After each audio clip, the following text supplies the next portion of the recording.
Wow. How'd Wow. I do? That was wild. Quite an open line. What a way to zing right in there with the open liner, and you just didn't hold back. Listen, it might be awkward to have to get Blue Chew picked up. So I can't imagine what that's like for you gentlemen, but I also can't imagine what it's like for our poor buddy Jim Salisbury to have to join the show now on PHLY Phillies presented by Ace Hardware Home Services after Jamie is talking about Blue Chew. This is one of our sponsors, Jim Help. Hello. We haven't seen you since the Phillies were eliminated from the I'm leaving. postseason. This is what you come back to. I'm leaving. They encourage fun with the read, Jim. They're good people over at Blue Chew. I thought we were talking about Dodger Blue. Oh no. We will be. I promise. As I finished the read, I was like, "Oh boy, I hope Jim wasn't on to hear that." You have a future writing for Playboy Forum. I always got Playboy for the articles, Jim. You know, of course. Oh, good Lord. I'm very uncomfortable with that ad, but what are you going to do? How do you think I feel, Jim? Yeah. Why don't you punch him? You're not in the same room, but you could punch him. I know. Fortunately we're remote today. Otherwise, I'd be in the studio embarrassedly trying to like not respond to this. This is where we are, though. All right, let's talk baseball. This is where we are as a city. Yeah. The Phillies, unfortunately, Jim. Again, last time we spoke to you, we were talking about the playoffs. We were talking about the Phillies still in the run. Not anymore. But hopefully, Jim, they are in the run for maybe Juan Soto. We were hoping you could come in and give us some optimism. Listen, we've got Blue Chew and Juan Soto. That's all we had to go on today. Now, of course, everybody is hopeful that the Phillies can find a way to acquire Juan Soto. We know the number 14 years, $536 million. I actually heard $600 million is probably more realistic for what Juan Soto is going to be looking for. How would the Phillies possibly make this happen? What needs to happen? What can they do? Is this possible? Give us some hope. Wow. Well, you can say it's like that. Yeah, I can cut right to the chase and just say I don't see Juan Soto in red Phillies pinstripes.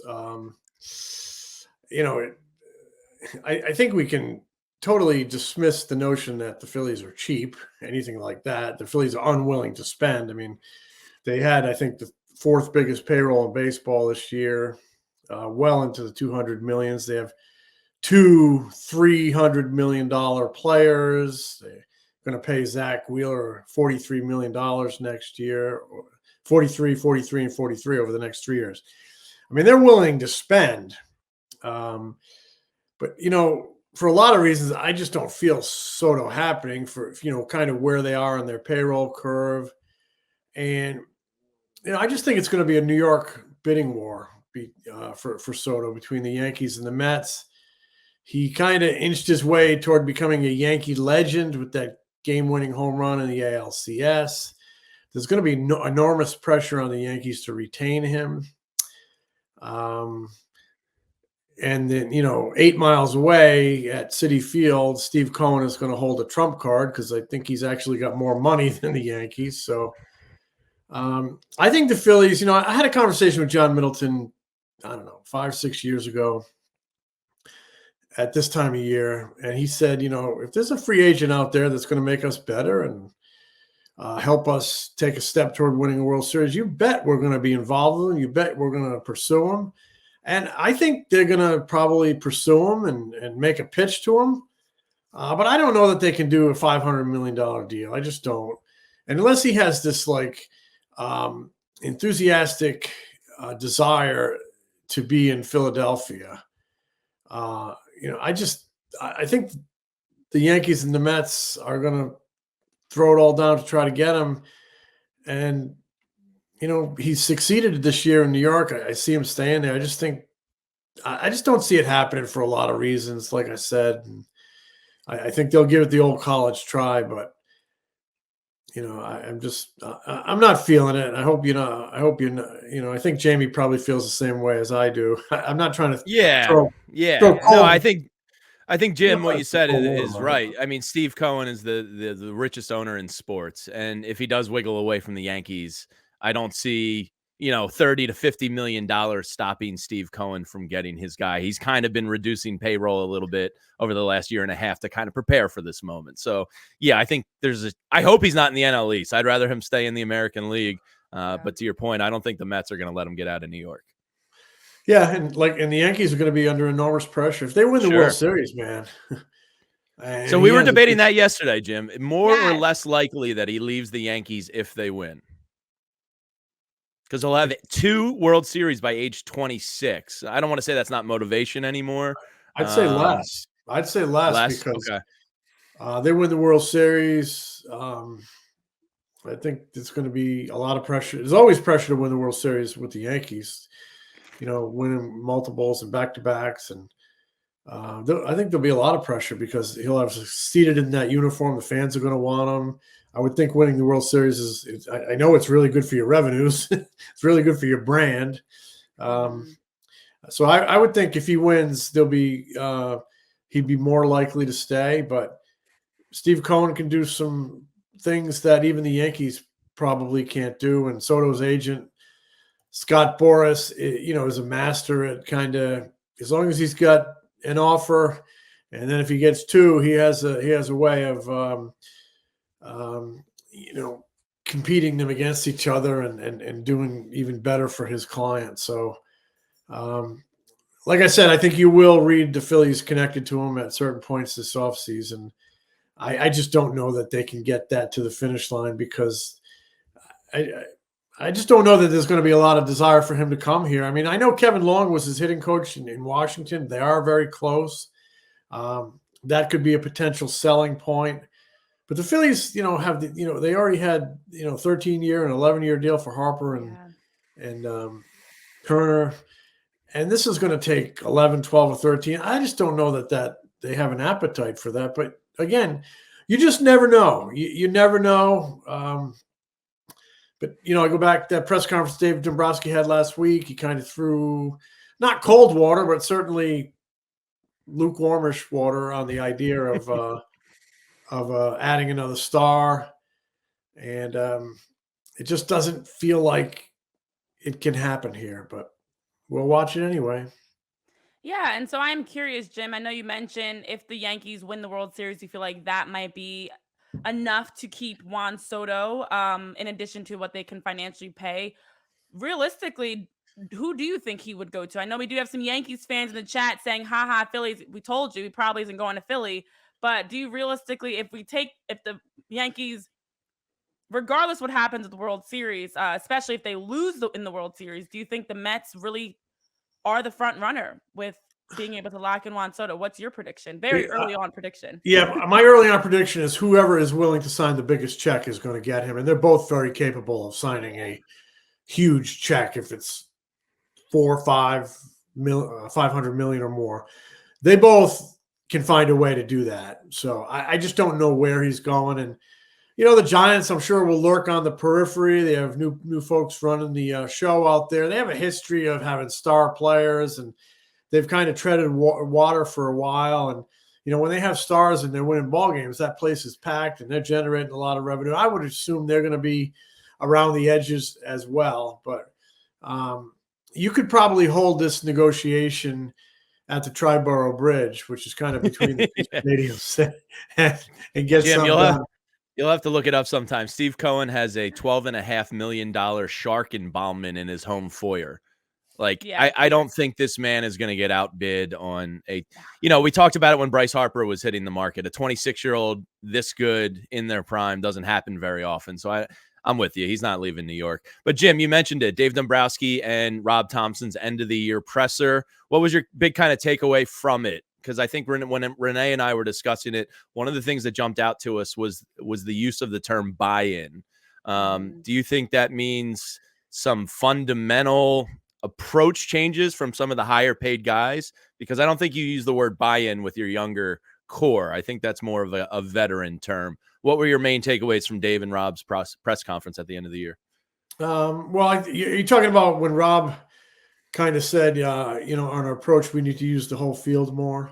Yes. And they need guys to buy it. I think he was talking to Trey, but, who knows? Yeah, Trey. And I do think, their offense, some of their issues could be solved if Trey were to improve and become more selective. And also Stott, if he had a better year and started grinding at bats the way he did maybe the previous year in 2023 and 2022, I think some of your improvement could happen right there. But yeah, that was the buy-in was kind of use the whole field. The thinking being, if you're using the whole field, you're staying on the ball longer because you're going to try to use the other side of the field. If you're staying on the ball longer, you're seeing it longer.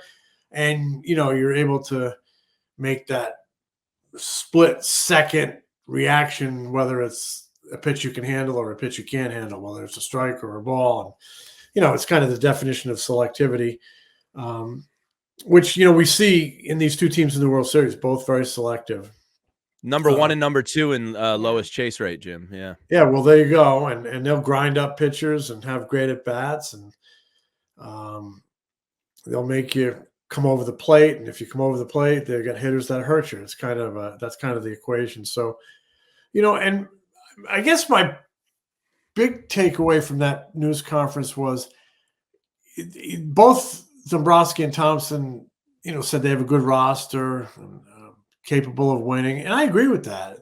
Sure. And I know a lot of people don't like it when you say this, but you do need to play well at the right time. And they have guys that are very, very capable of playing well. That said, I do think they need change, and some change around the edges, maybe a more significant piece. And Dombrowski didn't really reveal a lot in his plans. He never does. It's also very early in the offseason. But this guy didn't get to where he is by not making some pretty good reads on teams. And I think he knows that they need to make some changes. And I expect them to make some changes. I don't know where, but I think it could be an active winter. Could they make a significant trade? Sure, if the right thing pops and presents itself. Otherwise, I see them adding maybe around the edges. But I do think they need an upgrade in left field and center field. And in some way, shape, or form, I think they're going to at least attempt to do that. And then, we'll make a judgment May, June, July, August next year, whether it is indeed an upgrade. It takes time to judge any move. Witness the trade deadline. We all thought Austin Hayes would be a pretty good pickup. He got hurt. He got sick. He didn't produce.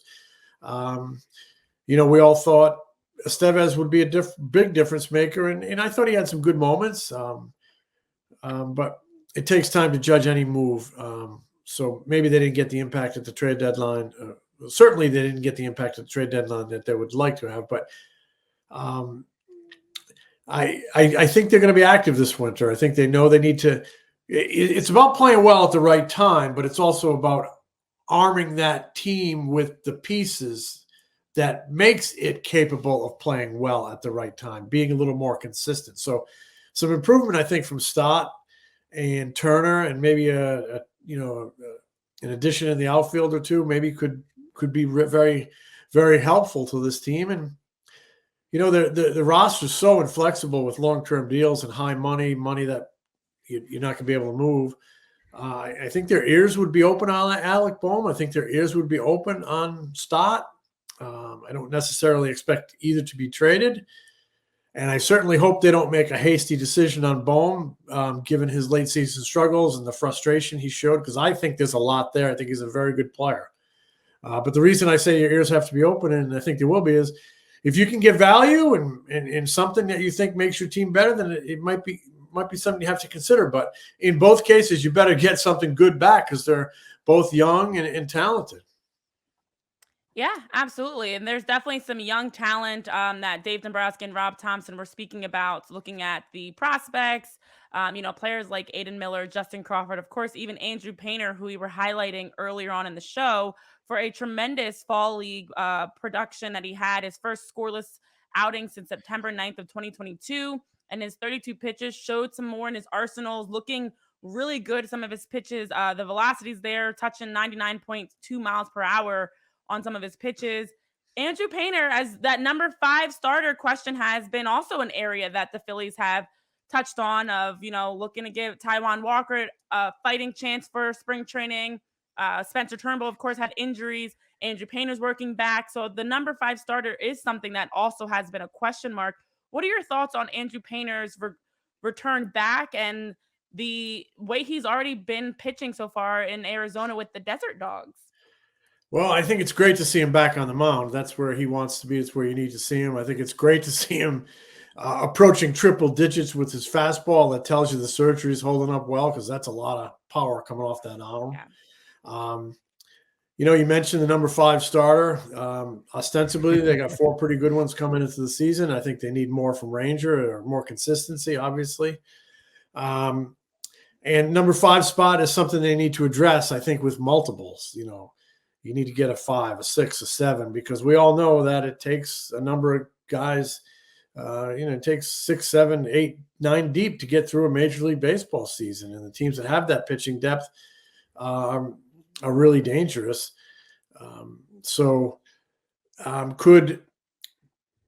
Painter doesn't profile as a number 5 starter. Profiles as a number 1 guy in the rotation eventually. Could he be part of their 5-man next year? Absolutely, and I think he will be at some point, but I don't think it'll be early. I hope it's not early. I hope they, take some time. He's going to need to build a workload. You're going to need to be careful with him as he ramps up, coming back from injury, and build strength. I think sometimes you can, and I don't think baseball teams are fooled by this. You see that velocity in the Arizona Fall League, and you don't just say, "Wow, he's back." No, it takes time.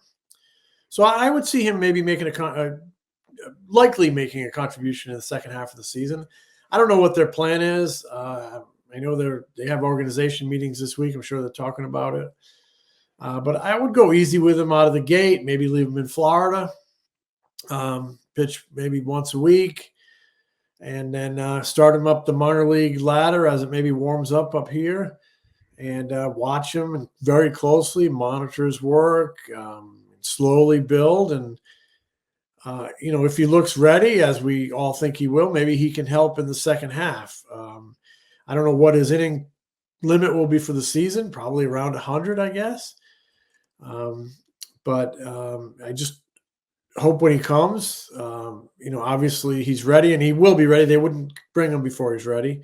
But I hope he doesn't come up here feeling like he has to be the savior, and I hope people don't put that type of pressure on him. Having 4 veteran guys in the rotation like they do, this might be a real good place for him to break in the second half, with those guys shouldering the load and him helping out at the second half of the rotation and the second half of the season. And I think, monitor him as he goes along and see what you got.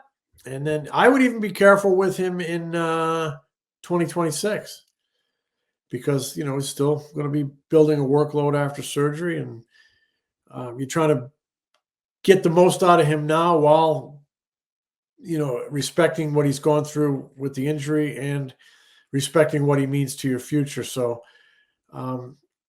they'll come up with a plan, I think, that works for everybody. I think he's going to be that pillar, probably not till 2027. He'll be the pillar of the rotation you're all looking for, as Zach Wheeler gets kind of into his final year. Aaron Nola moves forward a little bit in his contract. So you're trying to build something special here, and I think it's still going to take a little time, even though he's throwing 99 in the Arizona Fall League. And thank God they have the Arizona Fall League, because he's healthy enough to pitch in some competitive action, and that's a great league for pitchers who have had injuries and need to build some workload and haven't been able to build it during the season, because it's a great place to send recovering, rehabbing pitchers, whatever you want to call them, where, if you had a good prospect in the minor leagues, and, he's giving you, a good solid 5 or 6 months in the minors, and reached his innings total, you're not going to send him to Arizona to pitch more. He's going to get his recovery time, but it's a great place for those rehabbing pitchers. So I don't blame everybody to be excited about what they're seeing in Arizona. It's a great thing, but to me, this is still a process. It's still going to take some time. Yeah, Jim, what you said about we had Travis Hergert on last year, who's the minor league coordinator down in Clearwater. And what you said about the weather was interesting, and I had never thought about it before. But he had mentioned it about guys coming up and staying warm down in Florida before coming up north. And it's funny, I just had never really put two and two together like that before. And when Travis said it, it was like, duh, that makes a lot of sense. So that's an interesting point. There's two schools of thought there. Keep them in the warm where it's sometimes easier to stay loose, but at some point they're going to have to pitch up here, hopefully in the cold weather of October, right? Yeah. So, well, so I know at some point you want to get them introduced to that, but maybe not, 18 months post-surgery. I think you have to maybe use that all to your benefit. So Jim, the World Series starts tonight, and I don't know, there's something about the World Series that always makes me feel like a little kid again. Like I feel like I get the program in front of me. I picture my parents' old TV that was like a bookcase, and I would sit in front of it, and it was just like the coolest thing in the world. And it's the 12th World Series meeting of the Dodgers and Yankees. They're first since 1981. There's going to be an Apple documentary about it. It's really? Aaron Judge and Shohei Ohtani. Like, it's just, I know the Phillies are out of it, but damn, this World Series is cool. What do you think? Who's going to get crowned? What's Jimmy Steak's predictions here for the World Series? Well, I have the same feelings you do, Jamie, about the World Series. Just before I answer you, and you mentioned it's like the 100th or the 12th time they met the Dodgers. Mm-hmm. I think we can safely say they're the two most storied franchises in baseball. Absolutely, and, definitely. This is their 12th one, and this is the 120th World Series. That's exactly 10% that these two teams have gobbled up. That's wild. I didn't even think about that. Yeah. So, jeez. And you got the two big payrolls and the two biggest markets in the country, and Broadway and Rodeo Drive and Shohei and Judge and two, Dodger Stadium is so historic. I know Yankee Stadium's been replaced, but it's still Yankee Stadium. I don't know how. I'm a little bit torn. I'll cut to the chase. I think the Yankees would be my pick to win it in a long series. 6 or 7, because I still like their pitching, top to bottom, more than the Dodgers, who've done a great job piecing it together. Talking about starting pitching being so important. They've had so many breakdowns, and they've pieced it together. They've gotten great work in the postseason from their bullpen. You just wonder, is that a tightrope? And you put too much pressure on them. I think the Yankees have a good bullpen too, and they're going to put less pressure on it because they actually have a rotation that can go through an order a couple times or even 3 times. And I think game 1 will be really important tonight with Cole, and Flaherty Flaherty did a great job. I like Flaherty a lot. I think he's a guy coming back from getting his legs now and starting to become himself after surgery. The best could be yet to come from him next year and next couple of years. But he's kind of struggled a little bit in this postseason. 2 terrific lineups that will grind, that will not chase. Obviously Judge and Soto in the middle of that lineup. Stanton came alive.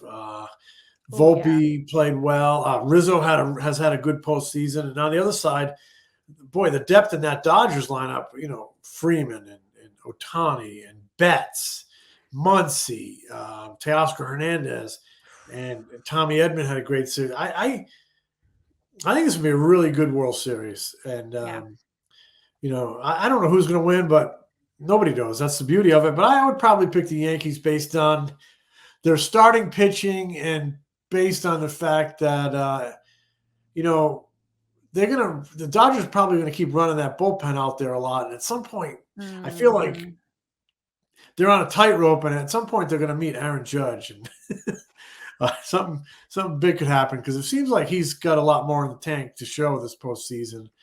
And you got 2 guys who hit 54 each, or 55 each, or 56, something like that. Home runs, crazy.